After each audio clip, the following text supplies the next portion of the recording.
Welcome, viewers. We are so pleased you've joined us for news from Midland University, a program by Northwood University. I'm Academic Vice President and Provost Kristen Stahauer, and we have a great lineup for you today. We're going to start by hearing about a student-led sustainability initiative that's encompassing the entire campus. And then you'll hear about our newest sports, men's and women's lacrosse. And then finally, great news from a joint study between the McNair Center for Free Enterprise and Entrepreneurship and the Mackinac Center for Public Policy. That's one you won't want to miss. And first, I'd like to introduce our guests, Dr. Chelsea Butcher, a professor at Northwood University, Lex Rutledge, a senior, almost ready to graduate, but making a difference for sure, and then Dr. Kristen Greiman, our management professor. So welcome, and we're so pleased you're here, and we can't wait to hear about Green is the New Blue. What is that? Yes, absolutely. It was a project started in my 2020 sustainability science course, where Northwood asked my students to come up with a really catchy, cool marketing plan for our recycling program here at Northwood. And there were a lot of great ideas, but the winning idea was green is the new blue, written out as green is the NU blue. So, and it's a project that was started and taken over by Lex most recently in the spring of 2022. We talk a lot about how learning in the classroom translates into the real world, and this is a great illustration of this. Absolutely. Experiential learning is something that I really have a passion for in my classroom, and the students seem to really like the ability to take their passions and turn them into a real learning experience. So Lex, it's really exciting to have this kind of impact, that something that started as a class project that now is changing the face of Northwood's campus. Yeah, they had the original idea, and then I got to take it over because COVID kind of put it on pause. So yeah, it's been amazing working with my professors and other members of the campus and the community to get it started. And you actually brought in some of your own work experience that you've gathered as a student, actually by doing internships, I believe, to this project. Yeah, I work in the sustainability department at Shupan, a recycling company, so I've got a lot of experience from there that I could bring back to this initiative. Yeah, and they're one of the most innovative recycling organizations around, and they happen to be based in Michigan. Yep. That's awesome. So tell us more about what this entails. Sure. Instrumental in the success of this program has also been Tom Pastors. He works in our physical plant. And also Dr. McPhee, Northwood's First Lady. Both of them have been instrumental in getting this project off the ground. And then, of course, Lex working at Shupan has been a great fit, both on the student side and then other departments. That's great. So what's happening on campus then? What exactly is the sustainability aspect of this? Do you want to take it, Lex? You got it. Lex is measuring not only the environmental sustainability of recycling. When we hear the word sustainability, we often think of green and recycling, which is a huge part of recycling and being sustainable. But she's also going to be measuring, is it worth it economically? How much will the university save in their landfill versus recycling? She will look at things like contamination and is it economically sustainable? Is it socially sustainable? Is it environmentally sustainable? So she's doing a really great job on that. Yeah, well, and when we do it right, it hits it really checks all those boxes, doesn't it? Exactly. So what are you driving around campus picking up recyclables? Yeah, Tom made me a pretty cool golf cart. Get to drive that around campus and collect the material. We have bins in a few of our academic buildings, one of our administrative buildings, and then some of the dorms. That's wonderful. Well, I know in my role for many years I've heard from students that we need to do more, and you are making a difference in that way, so we really appreciate that. Now, this has also been a Dow sustainability project as well. Yes, absolutely. We're so thankful to Dow specifically for a sustainable community grant funding from the Dow Great Lakes Bay Invitational event. So absolutely, they got us started, and we're so grateful. And it's really come full circle. In 2020, when we started this project, a student at Northwood, John Perot, he was part of the winning team who came up with Green is the New Blue hashtag, And he actually, 3 years later, now has printed all of the signage for us, all of the signage for the golf cart. So it really did come full circle. Oh, that is wonderful. Well, this will have a lasting impact, and green is the new blue, and you're making a difference, all three of you. Thanks for your leadership, and thanks for making our campus and our community and our environment a better place. We really appreciate that. So as we wrap up this segment, we'll go for a short message, and then you'll be hearing from our athletic director, Jeff Curtis, about our new lacrosse teams. Hey, Mom. Can we read another book, please? I don't know, honey. It's kind of late. You're late. Mommy's gonna be a few minutes late today. Too late. They're closed. No, it's not too late. I can send over the revised contract in the morning. Look forward to doing business. You know what?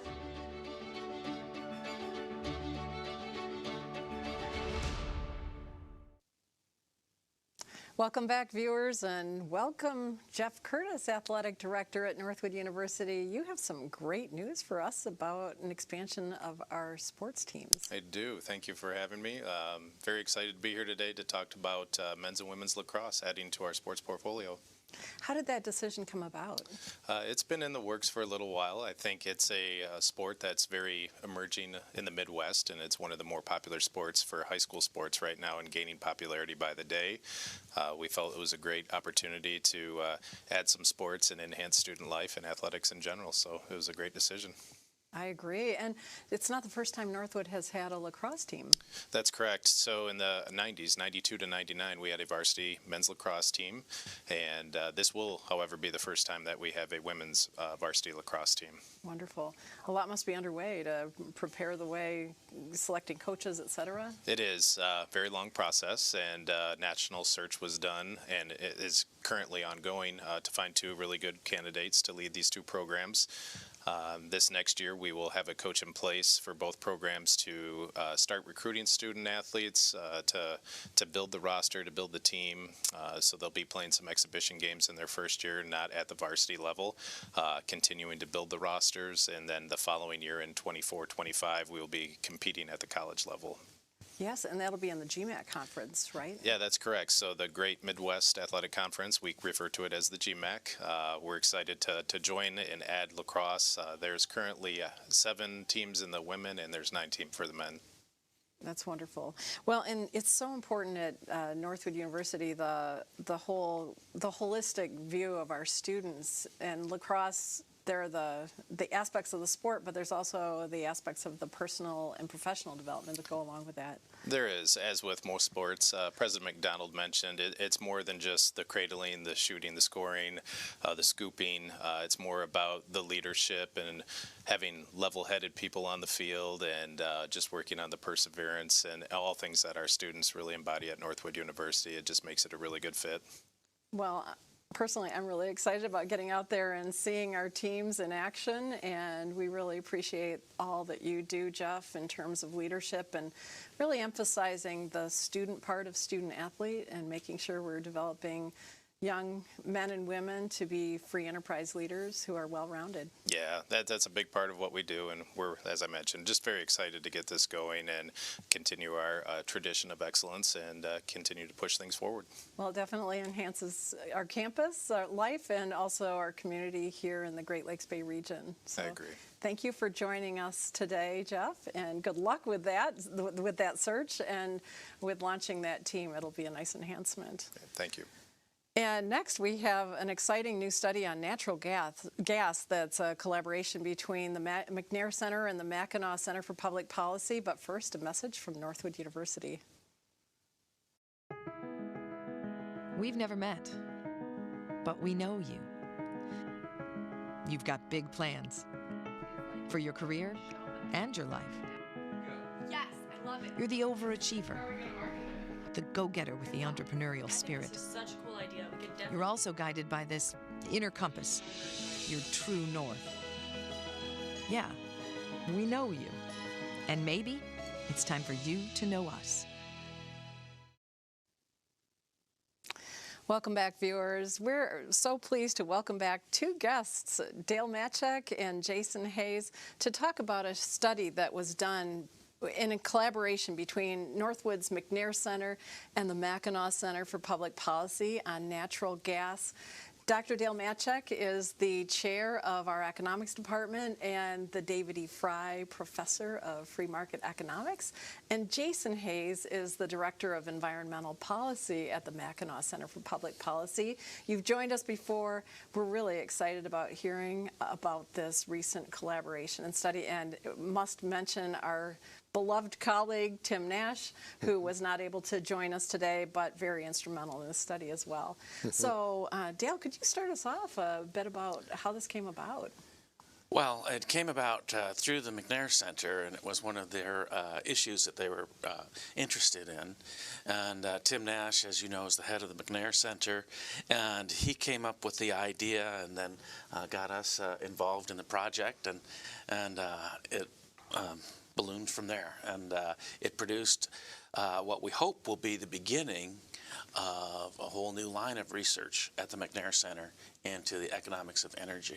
Wonderful. Well, and in fact, that's interesting too, because you're coming full circle in some respects, because your doctorate at Cornell was on environmental economics. So, yes. Yeah, that's just fantastic. It's returning to my initial research interest in economics. Yeah, that's great. So why natural gas, and what does the study cover? Well, natural gas is a resource that a lot of people don't, I think, fully appreciate. It provides not just a cheap source of reliable energy, but there are many other surprisingly strong environmental benefits as well. And I'll invite Jason to address that, since he's our environmental scientist. Sure. Yeah. So environmental benefits are definitely part of it, but there's also, to add to what Dale was just saying, a string of over 6,000 products that are also made from natural gas and methane and ethanes and ethanol and all of those other aspects of natural gas liquids. But so the environmental aspects of it, one of the things we covered in the paper was that the 6 major criteria pollutants is what are called by the EPA. We've actually, through a mix of more efficient use of energy and fuels like natural gas, been able to reduce our atmospheric emissions of these 6 criteria air pollutants like NOx and SOx and lead and all of those bad things that we don't want to breathe in by 78% since 1970 to today. So our air is much cleaner.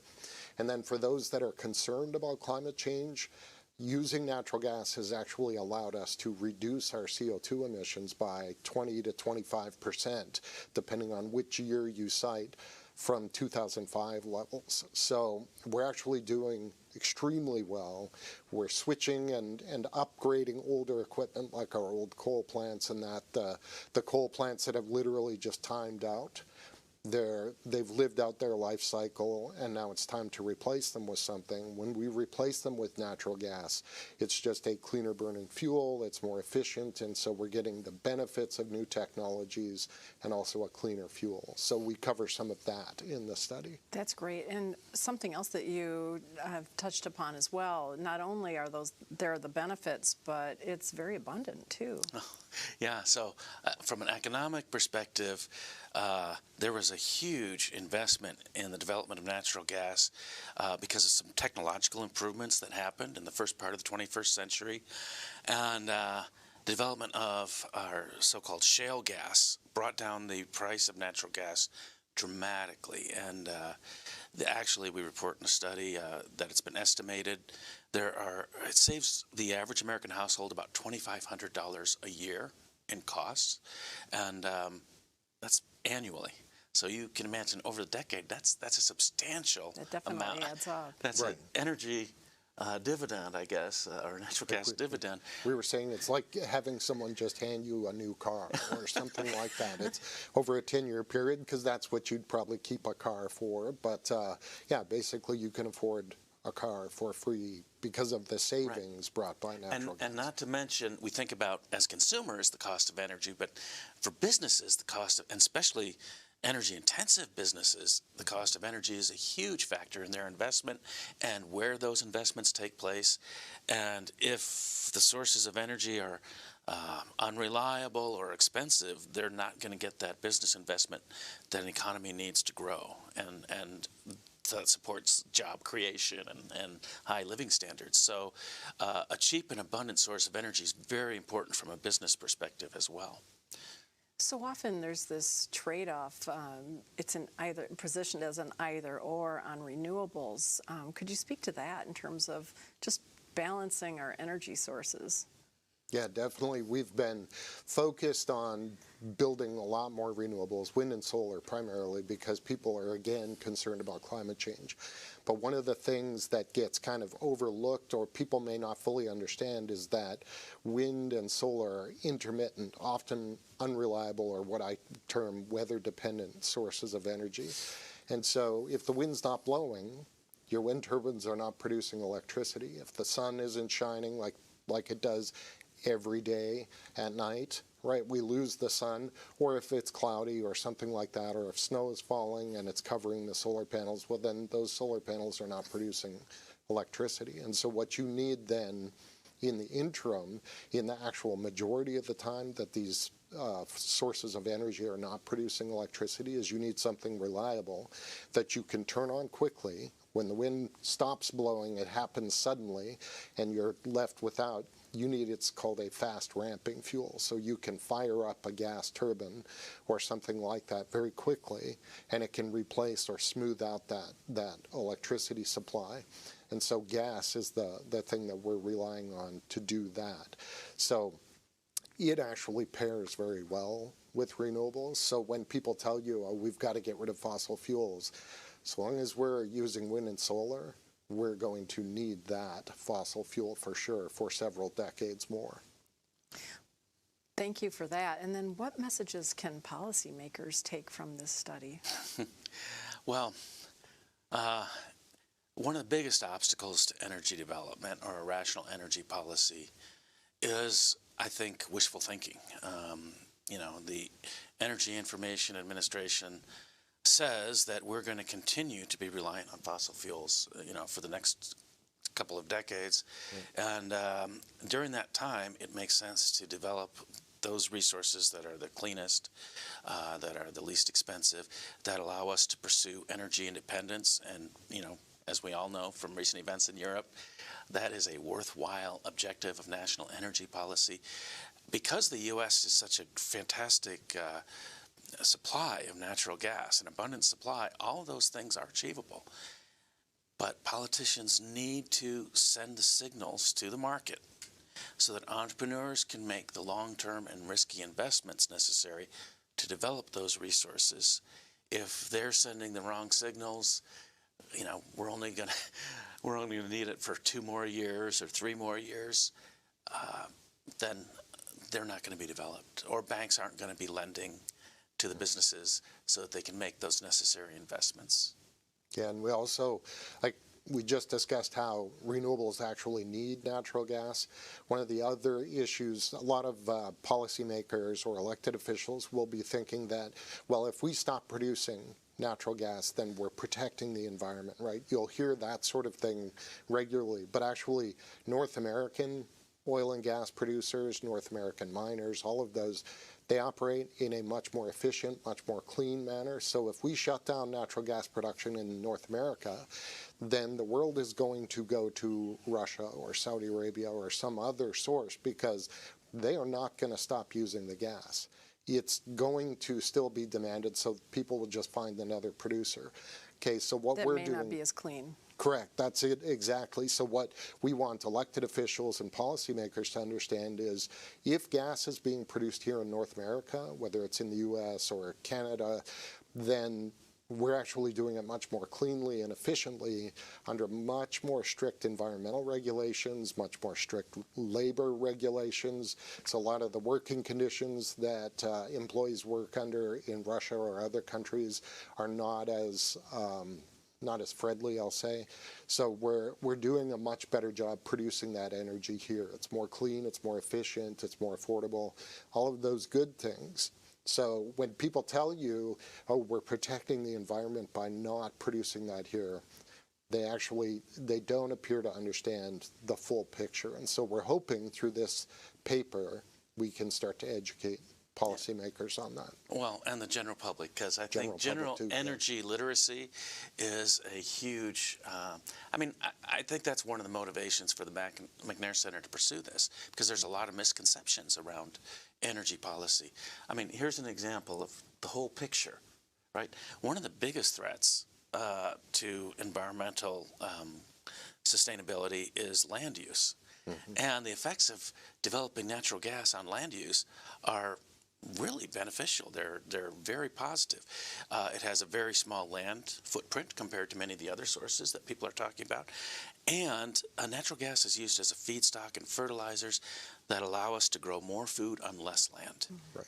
And it wasn't so long ago when people were publishing books about the famine and the population explosion. Well, we've been able to feed not only a growing world population, but we've been able to do it with a much smaller amount of land per unit of food, and that has protected wildlife habitat. The biggest threat to endangered species is not climate change, it's actually land use. That's the most imminent threat, and natural gas has a real important role to play there. Well, I think that's a great note that we probably are going to have to wrap up. We could keep talking about this. You both are so passionate, and you translate this into something that we as lay people can really appreciate, and we hope our policy makers also take note of these findings, and they're very tangible and useful, and we thank you for joining us, Dale and Jason, and thanks to our viewers for joining us for this episode of News from Midland University, a program by Northwood University. Thanks for joining us.